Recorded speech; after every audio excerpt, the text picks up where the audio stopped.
Johnny Football could lose part of his eligibility, if not all. Skip Bayless, your thoughts on this? Is this the end for Manziel? Stephen A. Smith, as you know, I love this kid on the field. I love some things about this kid off the field.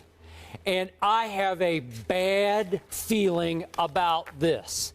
I fear that Johnny Manziel will be suspended for the entire college football season, that we have seen the last of Johnny football in college football. And I do not need to remind you that a Johnny Manziel we both know a little bit has spent the entire offseason basically thumbing his nose at the NCAA. Yep. All but sticking out his tongue at what I call the unwritten code of conduct for a reigning Heisman Trophy winner in college football that says that you have to conduct yourself a certain way, a way that he agreed with us when we sat with him at the ESPYs. Yes, you have to follow that code. And Stephen A., as you know, there are many staunch old-school lovers of college football. Right. Those who run it, those who cover it, who believe that Johnny Manziel has shamed the most prestigious award in the land, the Heisman Trophy, the way he has conducted himself. And I will remind you that a kid who came from oil money now stands accused of blatantly violating the rules by which this amateur sport is run. So here we have a president, Mark Emmert, who is known for meting out heavy-handed justice. See Penn State, if you will. A very different issue, but still heavy-handed punishment. I think that Mark Emmert will throw the book at Johnny Manziel. I think that he will come down as hard as possible on Johnny to make a statement that this behavior will not be tolerated in college football. I think we've seen the last of Johnny as a college football player. I will be very happy when he becomes a pro football player. And I told you, I wish he were one this year, but unfortunately the rules will not allow that. I think if that happens, it would be a shame. It would be a tragedy. It certainly wouldn't be, I can't say that Johnny Football would not be at fault. There is no doubt about that. If this is true, it's one of the stupidest things that I've seen. And he would probably be, he should be considered one of the worst math students in American history. You know, your family, he's got oil money. You don't need it. And then essentially, it's talking about here how he may have violated NCAA bylaw 12.5.2.1, which means accepting money for promoting or advertising the commercial sale of a product or service, which in this case would involve him using his autographs and signing autographs to get 5 figures. 5 figures?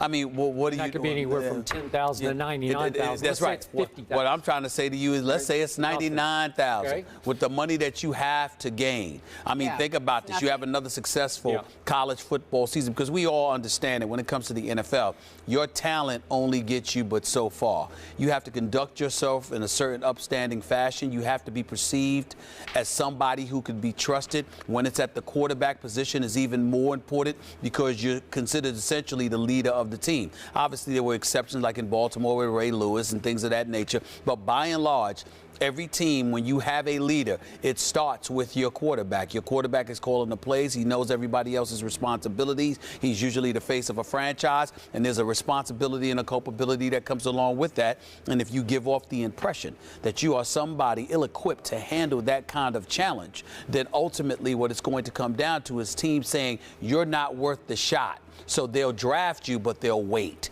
You'll fall lower in the draft. It'll affect your stock, which will ultimately affect your money. Now, Johnny Football may not care about that because he's got money.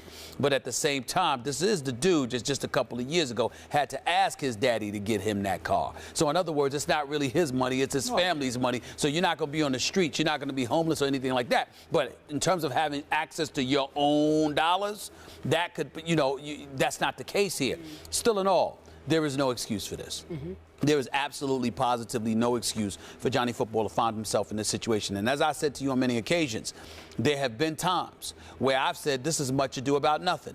And then the latest incident when he ended up going out down to Texas and being in the bar and finding himself in that kind of precarious situation, I was disturbed. And I said, you know what? I can't give him a pass anymore.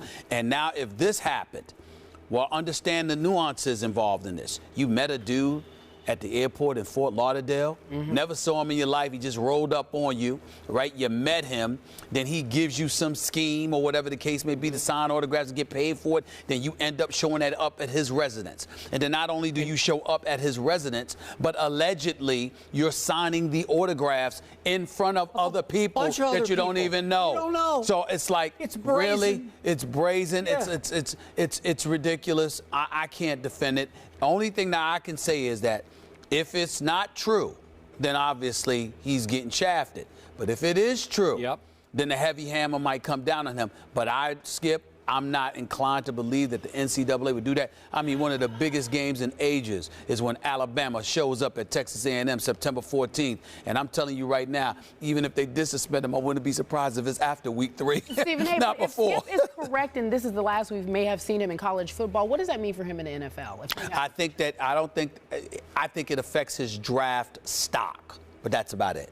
Once he gets drafted, he'll be a professional athlete, and then he can go out there and he can rely on his skill set, and he won't be saddled with the restrictions that permeate college sports, particularly college football. So ultimately, what it comes down to is your draft stock being significantly altered, and that's affecting your bottom line, because we are talking about the sport of football. No guaranteed contracts. Really, it's really just about your signing bonus and the guarantees that are associated with that. But it's not a good situation for Johnny to be in, no question. Could mean that some team gets an even bigger steal, because I stand by what I said. Unless he's got some issues I don't know about, he will be a star quarterback in the National Football League.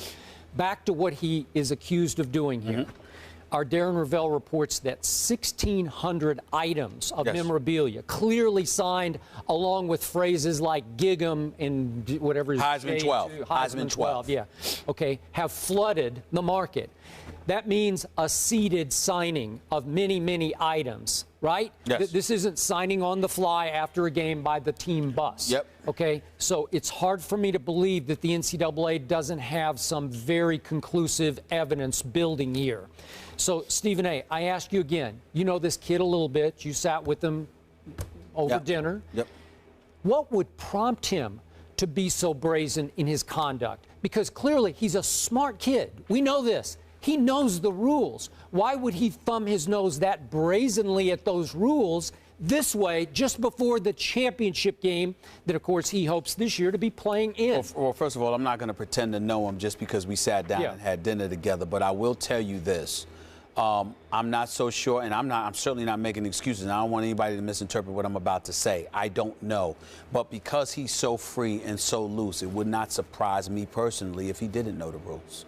But here's the flip side to it. I say that, but then I read the article further, and there is a quote in here from Texas A&M when it came to him being, signing autographs in the past, where they talked about how we don't comment on X, Y, and Z, but then they went ahead and actually did comment by saying Johnny has indicated on numerous occasions, and once again earlier today, this is according to Texas A&M back months ago, that he has never, and to his knowledge, his parents, other relatives, and friends have ever been compensated through cash or other benefits or promises of deferred compensation for providing his autograph. So by virtue of that quote alone being issued, clearly he must have known something, because why would you need to issue it? He has to know that. But I'm just saying to you, because he's so free, so loose, and lives so wild in a lot of people's eyes, you know what? There's a lot of things he's not paying attention to. We're going to discuss this a little later in the show, but there are a lot of us out there who believe all these kids deserve to be paid for their. So the world is looking at two of them. Me and you. That is correct.